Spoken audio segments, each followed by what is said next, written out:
Assalamualaikum warahmatullahi wabarakatuh. Perkenalkan, kami dari kelompok 9. Di sini kami akan mempresentasikan sedikit tentang sistem ekonomi zaman Bani Umayyah dengan mata kuliah perbandingan sistem ekonomi. Dan saya Aprilia Sri Utami dan teman saya ini Bayu Prastio. Baik, yang pertama ada biografi Muawiyah bin Abi Sofyan. Muawiyah bin Abi Sofyan lahir pada 602 Masehi di Makkah, Jazirah Arab, dan wafat di usia 78 tahun dan dimakamkan di Damaskus, Syria. Muawiyah bin Abi Sofyan putra dari Abu Sufyan bin Harb. Ibunya adalah Hindun binti Utbah. Sebagai keturunan Ad-Manaf, Muawiyah memiliki hubungan kekerabatan dengan Nabi Muhammad SAW. Ia masuk Islam bersama ayahnya Abu Sufyan bin Harb dan ibunya Hindun binti Utbah pada usia yang ke-23 tahun. Dan yang kedua ada Khalifah Bani Umayyah. Yang pertama ada Muawiyah bin Abi Sofyan. Pada masa pemerintahannya, Khalifah Muawiyah bin Abi Sofyan mendirikan dinas pos beserta dengan berbagai fasilitasnya, menerbitkan angkatan perang, mencetak mata uang, dan mengembangkan jabatan kodi sebagai jabatan profesional. Dan khalifah yang kedua yaitu Abdul Malik bin Marwan. Pemikiran tentang penerbitan dan pengaturan uang dalam masyarakat Islam muncul di masa pemerintahan khalifah ini. Hal ini dilatar belakangi oleh permintaan pihak Romawi agar Khalifah Abdul Malik bin Marwan menghapus kalimat Bismillahirrahmanirrahim dari mata uang yang berlaku pada khilafahnya. Akan tetapi, permintaan tersebut ditolaknya. Bahkan, Khalifah Abdul Malik mencetak mata uang Islam tersendiri dengan tetap mencantumkan kalimat Bismillahirrahmanirrahim pada tahun 74 Hijriah atau 659 Masehi dan menyebarkannya ke seluruh wilayah Islam seraya melarang pemakaian mata uang lain. Dan khalifah yang ketiga yaitu Al-Walid ibnu Abdul Malik. Masa pemerintahan Walid ibnu Malik adalah masa ketentraman, kemakmuran, dan ketertiban. Pada masa pemerintahannya tercatat suatu peristiwa besar, yaitu perluasan wilayah kekuasaan dari Afrika Utara menuju wilayah barat daya benua Eropa, yaitu pada tahun 711 Masehi. Yang keempat, Umar bin Abdul Aziz. Khalifah Umar bin Abdul Aziz mengumpulkan rakyatnya dan mengumumkan serta menyerahkan seluruh harta kekayaan diri dan keluarganya yang tidak wajar kepada kaum muslimin melalui Baitul Mal dan memprioritaskan pembangunan dalam negeri. Dan Khalifah Umar bin Abdul Aziz melindungi dan meningkatkan kemakmuran taraf hidup masyarakat secara keseluruhan dan pernah membelanjakan seluruh kekayaan Baitul Mal di Irak untuk membayar ganti rugi kepada orang-orang yang diperlakukan semena-mena oleh para penguasa sebelumnya. Dan Khalifah Bani Umayyah yang kelima yaitu Al-Walid ibnu Yazid. Al-Walid dilahirkan pada tahun 90 Hijriah ketika ayahnya diangkat menjadi Khalifah. Al-Walid berusia 11 tahun. Dan ketika ayahnya menderita sakit yang terakhir, Al-Walid sudah berumur 15 tahun. Hal ini memaksanya untuk menetap di luar kota Damaskus. Ia lalu bertempat tinggal di daerah pedalaman di suatu perkebunan yang terletak di daerah Yordania. Dan yang selanjutnya ada Hisham ibnu Abdul Malik. Hisham ibnu Abdul Malik menjabat sebagai khalifah pada usia yang ke-35 tahun. Ia terkenal negarawan yang cakap dan ahli strategi militer. Pada masa pemerintahannya, muncul kekuatan baru yang menjadi tantangan berat bagi pemerintahan Bani Umayyah. Kekuatan ini berasal dari kalangan Bani Hashim yang didukung oleh golongan Mawali dan merupakan ancaman yang sangat serius dalam perkembangan selanjutnya. Kekuatan baru ini mampu menggulingkan dinasti Umayyah dan menggantikan dengan dinasti baru yaitu Bani Abbasiyah. Dan poin yang ketiga ada fuqaha pada masa Bani Umayyah. Yang pertama ada Imam Abu Hanifah An-Nu'man. Abu Hanifah hidup pada zaman Daulah Bani Umayyah selama 52 tahun, mulai dari Khalifah Abdul Malik dan Daulah Abbasiyah selama 18 tahun. Ahli hukum yang besar ini adalah seorang pedagang yang beroperasi di Kufah, yang pada waktu itu merupakan pusat kegiatan komersial dalam suatu perekonomian yang berkembang dan makmur. Hal lain yang ia catat ialah tentang murabahah atau kontrak penjualan dengan persentase markup atas harga beli. Pengetahuan langsung Abu Hanifah tentang praktek perdagangan memungkinkan ia menentukan peraturan yang menjamin pelaksanaan permainan yang adil dalam transaksi ini dan transaksi yang serupa. Abu Hanifah juga memberikan jalan keluar untuk praktek perdagangan lainnya dalam kaitannya dengan norma-norma Islami. Dan fuqaha yang kedua yaitu Al-Auza'i. Beliau hidup pada masa pemerintahan Khalifah Bani Umayyah mulai dari Khalifah Al-Walid.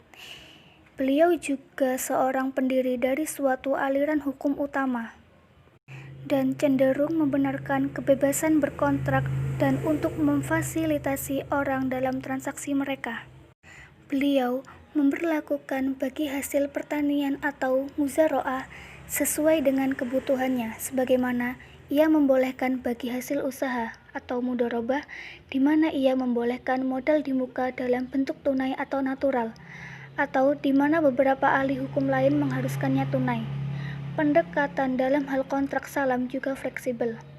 Dan yang ketiga ada Imam Malik bin Anas, yaitu pendiri dari aliran hukum Islam dan seorang pemegang otoritas tradisi hidup kota Nabi Madinah. Karyanya yang terkenal yaitu Kitab Al-Mu'attah, yaitu sebuah kitab hadis bergaya fikih atau kitab fikih bergaya hadis. Dan selanjutnya ada Abu Yusuf. Abu Yusuf hidup pada masa pemerintahan Khalifah Bani Umayyah, mulai dari Khalifah Hisham. Dialah juris pertama yang secara eksklusif menekuni makalah tentang kebijakan ekonomi. Bukunya, Kitabul Kharaj, di kemudian hari diikuti dengan karya yang sama oleh sejumlah juris lainnya. Dan fuqaha yang terakhir yaitu Muhammad bin Al-Hasan Asy-Syabani.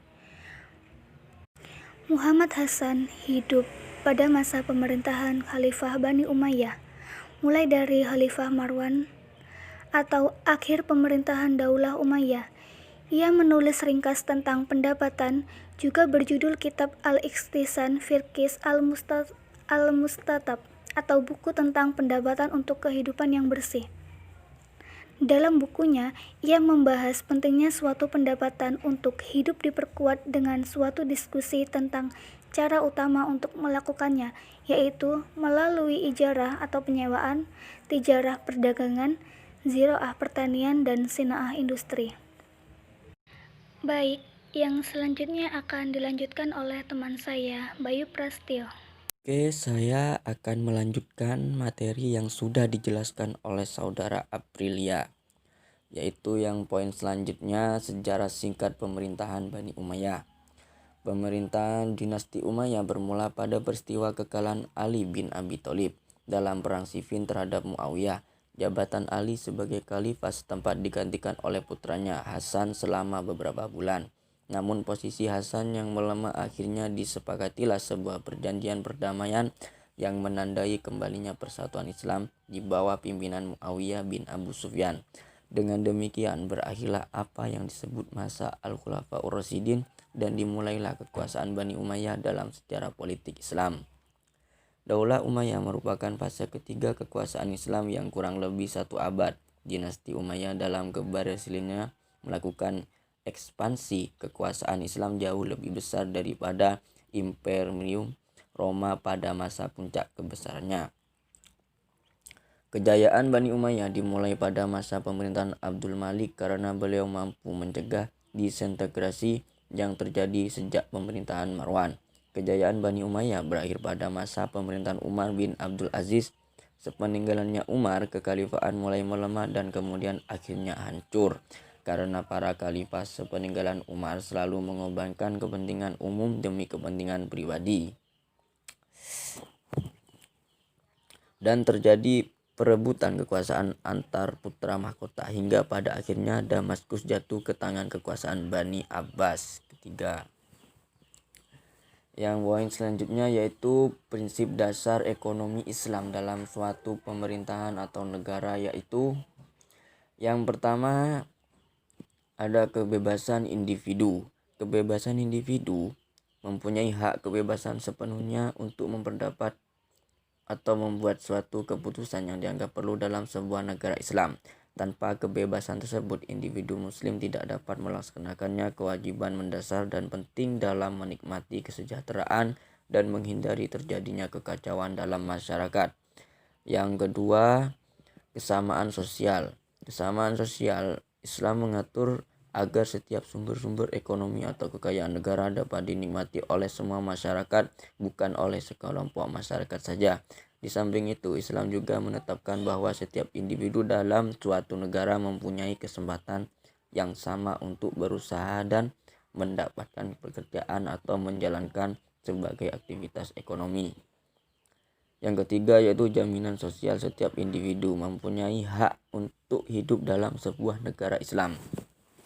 Dan setiap warga negara dijamin untuk memperoleh kebutuhan pokoknya masing-masing.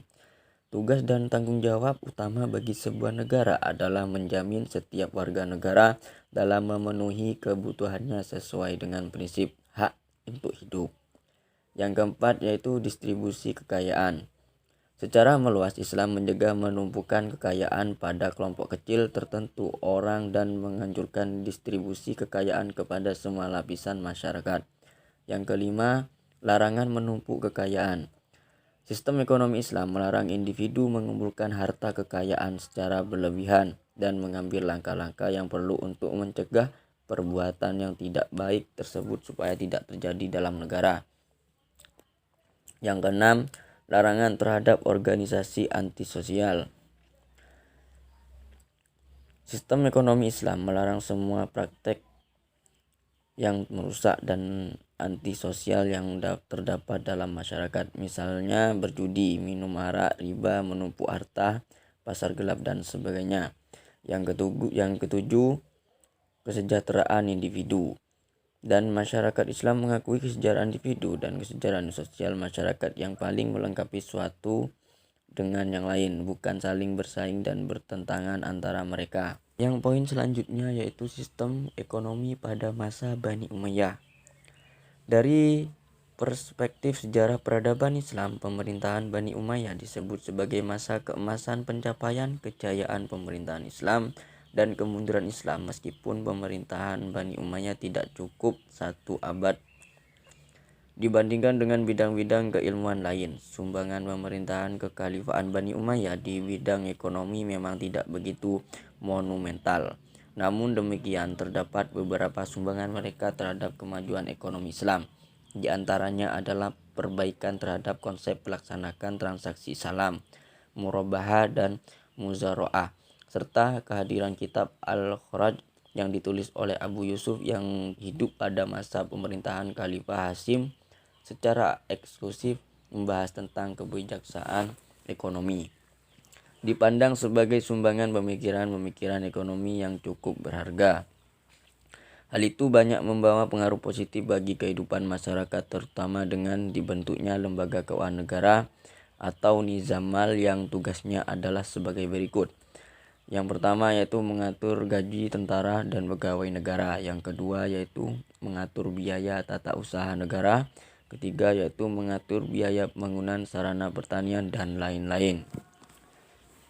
Yang selanjutnya yaitu bidang-bidang ekonomi yang terdapat pada zaman Bani Umayyah terbukti berjaya membawa kemajuan kepada rakyatnya, di antara lain yang pertama yaitu dalam bidang pertanian. Dalam bidang pertanian, Bani Umayyah telah memberi tumpuan terhadap pembangunan sektor pertanian. Beliau telah memperkenalkan sistem pengairan bagi tujuan meningkatkan hasil pertanian. Yang kedua yaitu dalam bidang industri. Dalam bidang industri, pembuatan khususnya kraftangan telah menjadi nadi pertumbuhan ekonomi bagi Bani Umayyah. Yang poin selanjutnya yaitu faktor kemunduran dinasti Umayyah. Dinasti Bani Umayyah mengalami masa kemunduran ditandai dengan melemahnya sistem politik dan kekuasaan karena banyak persoalan yang dihadapi para penguasa dinasti ini. Di antaranya adalah masalah politik, ekonomi, dan sebagainya. Seperti diketahui bahwa setelah Khalifah Hashim bin Abdul Malik, para khalifah Bani Umayyah tidak ada yang dapat diandalkan untuk mengendalikan pemerintahan dan keamanan dengan baik. Selain itu, mereka juga tidak dapat mengatasi pemberontakan di dalam negeri secara tuntas. Bahkan mereka tidak mampu lagi menjaga keutuhan dan persatuan di kalangan keluarga Bani Umayyah, sehingga sering terjadi pertikaian di dalam rumah tangga istana. Penyebabnya adalah perebutan kekuasaan, siapa yang akan menggantikan kedudukan khalifah dan seterusnya. Setelah sekian lama mengalami masa-masa kemunduran, akhirnya dinasti Umayyah benar-benar mengalami kehancuran atau keruntuhan. Keruntuhan ini terjadi pada masa pemerintahan Marwan bin Muhammad setelah pemerintah lebih kurang 46 tahun. Dalam peristiwa itu, salah seorang pewaris tahta kekhalifahan Umayyah, yaitu Abdurrahman yang baru berusia 20 tahun, berhasil melarikan diri ke daratan Spanyol. Tokoh inilah yang kemudian berhasil menyusun kembali kekuasaan Bani Umayyah di seberang lautan, yaitu di Keamiran Cordova. Di sana dia berhasil mengembalikan kejayaan kekhalifahan Umayyah dengan nama Kekhalifahan Andalusia. Yang poin selanjutnya yaitu faktor yang menjadi penyebab utama kemunduran ekonomi pada masa dinasti Umayyah. Yang pertama yaitu kesalahan dalam tata kelola Baitul Mal. Pada masa dinasti Umayyah, kondisi Baitul Mal berubah tidak seperti pada masa-masa sebelumnya yang dikelola dengan penuh kehati-hatian sebagai amanah Allah dan amanat rakyat. Baitul Mal berada sepenuhnya di bawah kekuasaan khalifah tanpa dapat dipertanyakan oleh rakyat. Rakyat hanya wajib menyertakan pajak kepada khalifah tanpa memiliki hak untuk mempertanyakan kepada pemerintah atau membuat perhitungan dengan pemerintah. Tata kelola Baitul Mal sedikit membaik ketika dinasti Umayyah diperintah Umar bin Abdul Aziz. Umar bin Abdul Aziz berupaya membersihkan Baitul Mal dari pemasukan yang tidak halal dan mendistribusikannya kepada yang berhak menerimanya. Yang kedua yaitu korupsi dan gaya hidup. Khalifah dinasti Umayyah sejak Muawiyah bin Abi Sufyan memerintah terkenal dengan gaya hidup bermewah-mewahan dan hura-hura. Gaya hidup tersebut tidak hanya berlaku pada diri khalifah namun juga di kalangan keluarga, sehingga mereka yang memegang kekhalifahan berikutnya tidak mampu memikul beban kenegaraan yang berat. Tindakan itu sangat ditentang oleh kaum muslimin yang taat, baik Arab maupun non-Arab, yang memandang gaya hidup baru yang menyimpang dari pandangan hidup Islam mereka. Yang ketiga yaitu sikap diskriminatif terhadap mawali dan non-muslim. Menurut John L. Esposito, dinasti Umayyah mempercayakan keamanan negara pada tentara Syria. Sebagai sumber kekuatan dan keamanan khalifah, mereka cukup banyak diambili dengan rampasan perang dan pajak yang dikenakan terhadap kaum muslimin atau non-Arab maupun terhadap non-muslim. Perlakuan teristimewa ini menjadi sumber pemberontakan dan perlawanan khususnya di kalangan muslim non-Arab yang menganggap status tidak setara mereka sebagai pelanggaran terhadap egalitarianisme Islam. Pandangan mereka ini didukung oleh orang Arab itu sendiri, khususnya yang taat kepada ajaran Islam dan Muslim Arab di Mekah, Madinah dan Irak yang merasa tersinggung dengan status keluarga Syria. Sekian dari penjelasan materi dari kelompok kami. Apabila ada kekurangan atau kesalahan, mohon dimaafkan sebesar-besarnya. Ya, di sini kita masih sama-sama dalam tahap proses pembelajaran. Dan mungkin jika ada kekurangan, ayo kita sama-sama belajar, komen dengan secara yang baik-baik. Ya, sekian dari kelompok saya. Wallahu muwaffiq ila aqwamit thoriq. Wassalamualaikum